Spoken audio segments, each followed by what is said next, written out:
Hello and welcome. Today it's the first video of the year, so I wanted to share some art goals with you. This year I want to do a low buy, close to a no buy, but not really. There are some reasons. Like number one, I'm not allowed to buy any watercolor paper. I'm not allowed to buy any sketchbooks. I'm also not allowed to buy any gouache because I have a whole bunch of gouache in my collection. I might do a gouache collection video. Like this set, for example, I have it in my collection for a bit over a year. And I really want to play with these colors. But every time I open this box, I feel overwhelmed by the amount of gouache paints that are in here. They are really smooth, and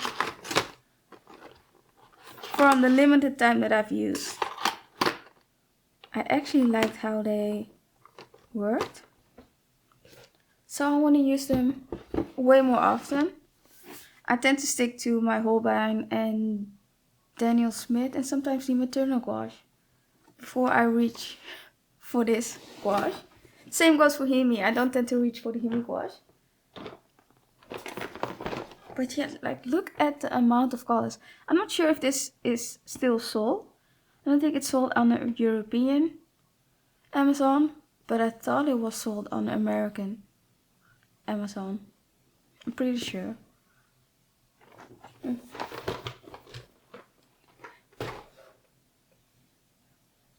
I want to do a low buy for watercolors.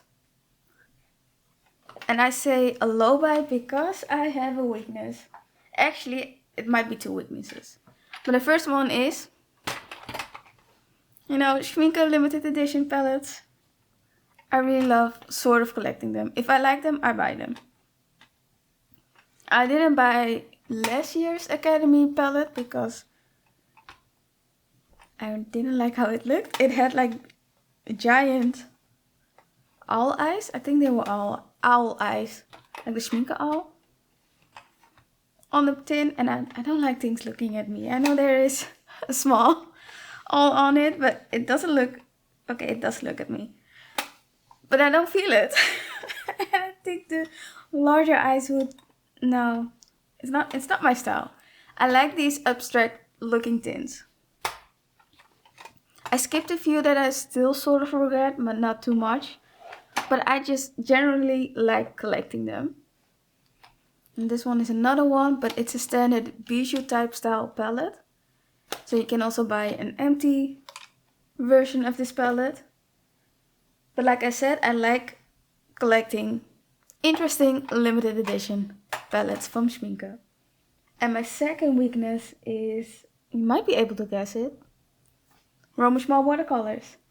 If they release even more new watercolors, I might consider getting them and comparing it to the current range. This year I want to just challenge myself a whole lot more. Like, I want to set up a 12 pen palette with Schmincke watercolors and try to pen them. So like a Daily Driver watercolor palette, that this is my Daily Driver palette because I have a lot of Schmincke duplicate watercolors and I like using them, so why not use them? I also have the tendency to, if I see the watercolor dip just a tiny bit too much, I will refill it. But during the challenge, I will not refill the pen. This might be the next video that's coming, like setting this palette up. And I will continue to update how long it takes to pen this watercolor palette because I have a whole bunch of watercolors. But like at night when I don't want to think too much, I will pick up this palette and paint with the colors inside. The things that I want to work on makes me think I'm not sure if I can pen it in a year. But we'll see. I want to play with the Magello two-tone watercolors. They are so interesting. Like look how Magello Aurora Violet looks. And how it separates. This is a very bad painting.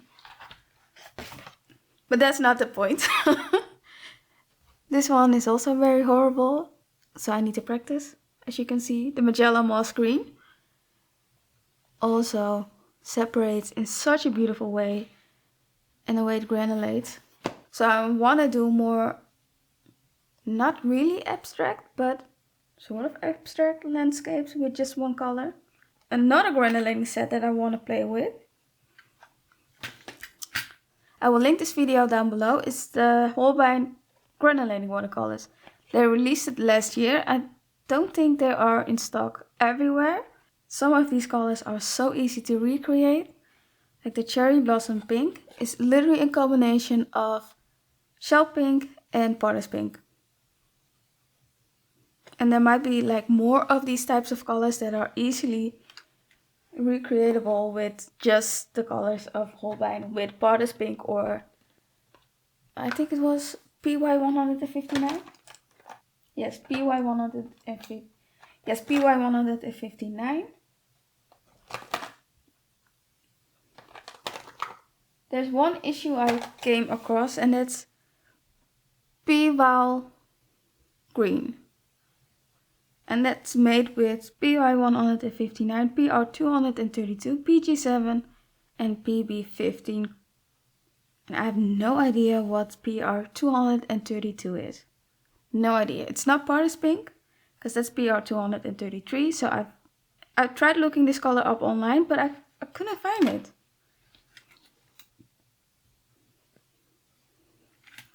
So yeah, I want to dupe these watercolors.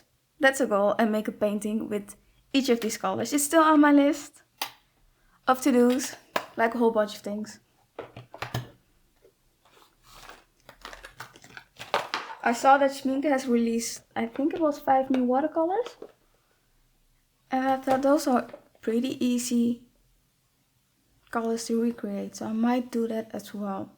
Let me know if there's any interest. I think the green was just a little bit difficult because it consisted of a whole bunch of pigments that I thought, is it necessary? Whatever. Another thing that I really want to use is my Daniel Smith palette. Like, I have 220 colors that I've bought not last year but the year before for Black Friday, and I haven't really used them, which is a shame because I really like Daniel Smith watercolors.